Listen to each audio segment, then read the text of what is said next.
Howdy y'all, my name's Woody, coming at you today with the card popularity snapshot number 23. This is a metagame analysis that I do at the end of every competitive season on the ladder to find the most popular cards in the game and the decks that are working the best at the top of the ladder. This is going to be a great video if you want to keep up with the decks that are doing really well right now in tournaments and on ladder. It's excellent if you want to make a few tweaks to your deck depending upon, which cards are working well and not so well in the metagame, or just find a completely new archetype and roll with it. So, you can see over on the right side here, we have the 8 most popular cards: The Log, Zap, Minions, Skeleton Army, Giant, Lightning, Inferno Tower, and Musketeer are those 8 cards. There's a little bit more analysis and in-depth reading material that you can find over on Reddit. I will link that in the description down below. But let's go ahead and start off with a game with the Expo deck that you can see over on the right side now, while we discuss the changes over the past season and what to expect going forward. So, the Log dominates the competition in this card popularity snapshot. It was the only card to be used in over half of all decks. Now, for those of you who haven't seen the previous card popularity snapshots, there's often 3 or 4 cards up at the top that are really dominant. Players really like to use them and incorporate them into their decks, kind of regardless of the archetype. In previous seasons, we had seen Mega Minion and Zap and Ice Spirit be that card, but this time it's the Log, the one and only, in all its woody glory. It is in over 70% of all top decks, and it is an extremely highly valuable card. Great against taking out little swarms of troops. Easy on the cycle, can get great chip damage. You can even use it against some 4 elixir troops, even 5 elixir troops, to make sure that they can't get too much damage onto your tower, while simultaneously getting some chip off onto the other side. You can see in this match right here, Log used very effectively against that big 3 Musketeer clump that was incoming. But Log's not the only popular spell card at the top. Zap is also a highly used card. It is the number 2 card in this snapshot, and it's only right behind the Log. It gets a little bit more value on offense relative to the Log, since you can use it anywhere in the arena, on your opponent's side, your side. It is very good to support a big beatdown push that you're looking to do, especially if you're not running a card like Lightning.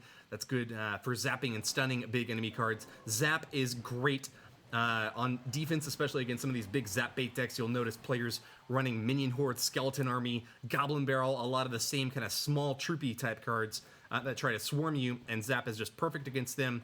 Once again, just like the Log, it's great for cycle as well. The top 2 cards that we saw in this snapshot were Minions and Skeleton Army. Skeleton Army and Minions. These 2 swarm cards are part of the reason why that last card, Zap, is so popular. But independently, they can each do a ton of damage if left unchecked. The Minions, since they can fly, often can't be hit by a lot of the ground attackers that you'll have coming at you. And the Skeleton Army, it doesn't matter if they get hit. There's so many of them that it's very difficult oftentimes for an attacker to be able to get rid of the skeletons before they chew apart whatever, usually a big tank is able to get within their sight. So those 2 cards are very popular. Now, I will note that Skeleton Army is suffering a little bit as a result of the recent card popularity snapshot influencing maybe the balance changes. We saw the usage so high in the past seasons that the Skeleton Army actually got a -1 unit count there. It's no longer 16 skeletons, it's now 15 skeletons, and in addition to that, poison will now kill skeletons in 1 tick. Meaning that if you're going up against a deck that's running poison, if they play it offensively against you into a Skeleton Army, they can deny that area for defense. So watch out for that. And speaking of those big beatdown decks that are running poison, you might remember the Goizen deck that was used in past seasons. That's the Giant Poison archetype. Giant is very, very popular right now. It's the most popular win condition card in the game. Big tanky fella, often found alongside Lightning. So that card had kind of supplanted the poison spell in a lot of these big beatdown archetypes. Poison might be making a comeback thanks to its recent buff, but until then, Lightning working very well, both alongside the big, huge tanks like Golem and Lava Hound, and also the medium-sized tanks like Giant and Royal Giant. It's fantastic for stunning an Inferno Tower and resetting that charge attack that can be so deadly against your big tanks, and it also does particularly well against the very popular Musketeer and Mega Minion, which up at the top are very high glass cannon type troops, very high damage glass cannon troops, and present a big threat that can be easily wiped out with a well-placed Lightning. So speaking of Inferno Tower, it's a great defense against some of these big tanks, but you got to be really careful. A lot of people have been playing up at the top, but even if you intend to have Inferno Tower as your primary defense against some of these big tanks, Zap and the Lightning Spell can both reset that. So it's risen in popularity, and for good reason. It's a very strong card on defense, especially if you're not facing down too many big dudes, but at any rate, Inferno Tower doing quite well. This second deck that we're going to take a look at here is a Zap Bait deck.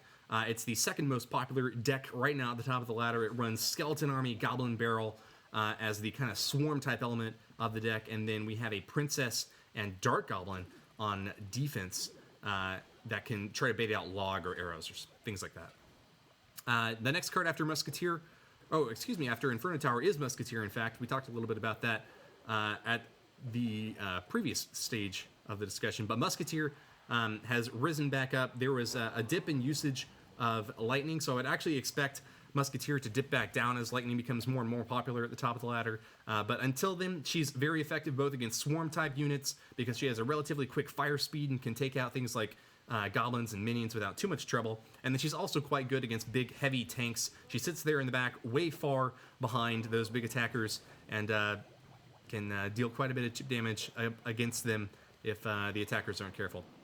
The next card will be Executioner, very similar to the Musketeer. It actually just got a big nerf as a result of some different bugs that exist with the Executioner. He's really powerful. He can hit things that are up, down, left, to the right, above, below him, and he hits them pretty hard. So the developers actually recently nerfed Executioner so that he deals 6% less damage and has a 0.5 tile range shortening to his ranged attack. He's still very strong, though. Excellent, particularly against hordes relative to the Musketeer. He can hit a ton of things all at once. The AoE attack he has, the splash attack that the Executioner uses, will still be in great effect. He just won't be quite particularly as strong. His resistance to lightning, though, is something that does need to be pointed out. He doesn't get killed by lightning. He still has quite a few hit points left, in fact, and so if the lightning spell does become very popular, you'll probably see Executioner rising relative to the Musketeer. Next card we'll talk about here is Fire Spirits. It made even more gains this snapshot than any other card. It's a hard counter to a lot of the small swarms that you see in the game right now. Popular right now on both sides in this match is the Skeleton Army, and Fire Spirits does quite well against it. Fire Spirits also doing very well against the Goblin Barrel, Minions, two more popular cards that we talked about at the beginning of the snapshot. And so I don't expect Fire Spirits to tick down at all.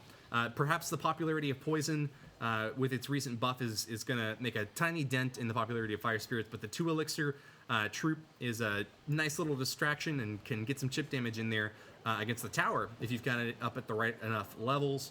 You throw it directly at the tower, 2 of them hit for quite a bit of damage. So Fire Spirit's doing well in the metagame right now, and don't expect them to drop significantly anytime soon. Mega Minion did fall more than any other card, though. Recent nerfs to it have finally caught up with it. I think that it was hit a little bit harder than it necessarily should have been. It still does very, very well, particularly when it's behind a tank that can help it out on the front end. But the fact that it's not very good against swarms, and it's not particularly amazing against the heavy beatdown targets means that we didn't quite see as much Mega Minion as in previous seasons. I'll give a quick shout out here for this third deck. We're looking at a giant mini P.E.K.K.A beatdown deck utilizing Furnace as the primary defense, and then cheap spells, Log, and Zap on the back end.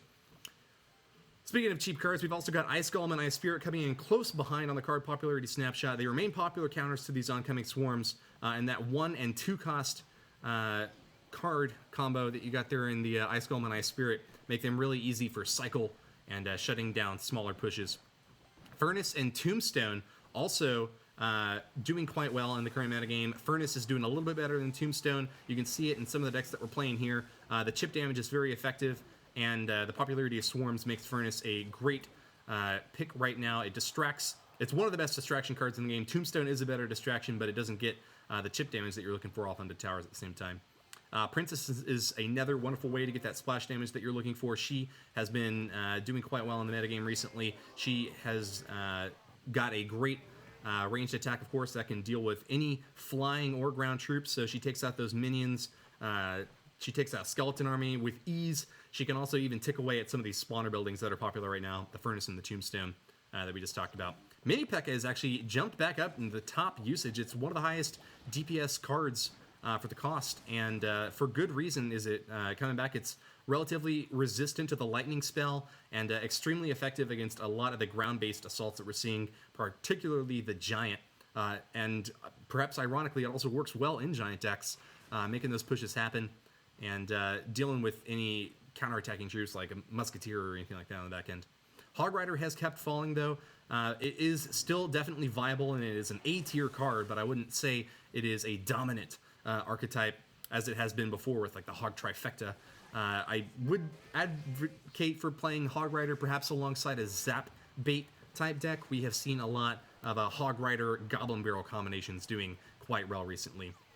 And in fact, Goblin Barrel is not only seen alone in that previous deck that you saw there, it is performing quite well alongside the Hog Rider. Moving on down to some of the less used cards, but still B tier, we have Tornado, which made great gains over the other middle cost cards out there for spells, the Fireball and Arrows. Tornado working particularly well with troops that can deal splash damage like the Executioner. In fact, Wizard actually saw a little bit of usage in this past Snapshot, and he does quite well with the Tornado.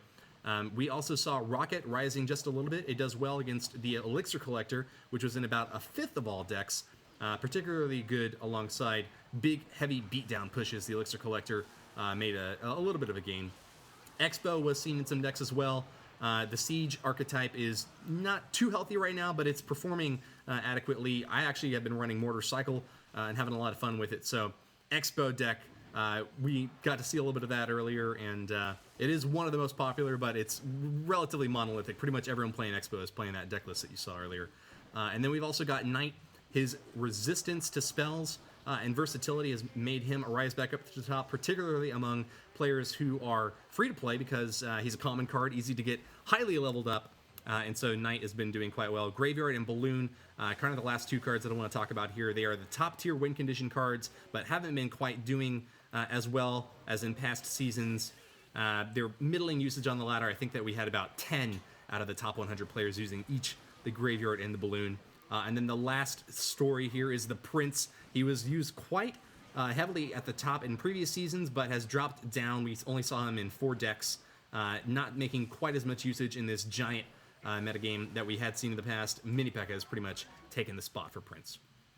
So that just about wraps it up for this card popularity snapshot. Thanks very much for tuning in. I hope that you will check out the list of all the cards on Reddit. As you can see over here, you can scroll through the entire article there and then get a little bit down to the nitty gritty where we discuss some of the suggested deck lists, the giant Mini P.E.K.K.A Beatdown and the Goblin Barrel Spellbait, the first two that you can see down there. But until next time, I'm Woody the Mortar Mauler. Hope you enjoyed this, and if you did, drop me a like. Let me know down in the comments down below what you think the impacts are going to be from the balance update. And if you've used any of the decks that were here and have had success with them, I hope that you'll share that with me too. Subscribe to the channel if you want to see more. And until next time, signing out, guys. Talk to you later.